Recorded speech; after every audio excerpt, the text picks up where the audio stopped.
దీవించబడతాడు, దీవెన నొందును అని దేవుడు తెలియచేస్తున్నాడు వాక్యము ద్వారా. కనుక హృదయపూర్వకంగా ప్రభుని స్తుతిద్దామా?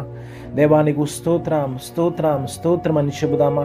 దేవానికి స్తోత్రం స్తోత్రం స్తోత్రం అని హృదయపూర్వకంగా ప్రభుని స్తుతిద్దాం, ప్రభుని స్తుతిద్దాం.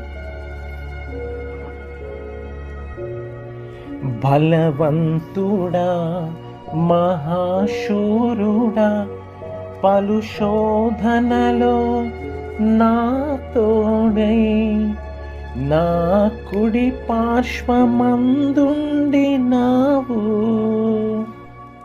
నీ మహిమకై నీవేర్పరచిన నీ పాత్రగా నన్ను నిలిపి నీవు నీ ఎనలేని ప్రేమను చూపితివే.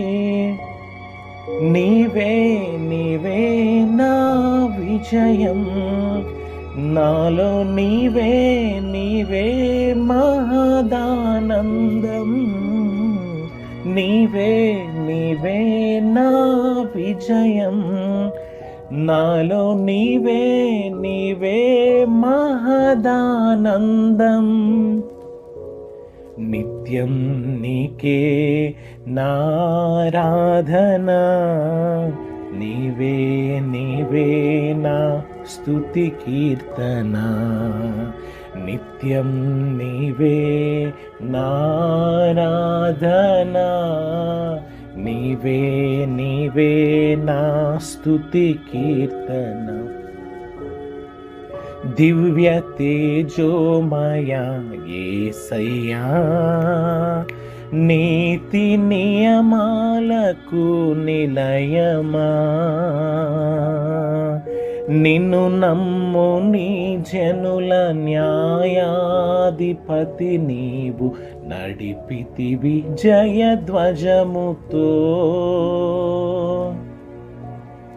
నిన్ను నమ్ము నీ జనుల న్యాయాధిపతి నీవు, నడిపితివి జయధ్వజముతో.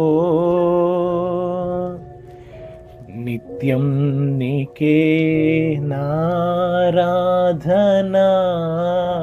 నీవే నీవే నా స్తుతి కీర్తన.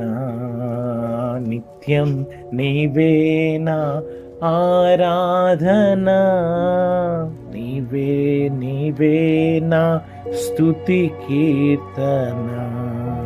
ఆమేన్.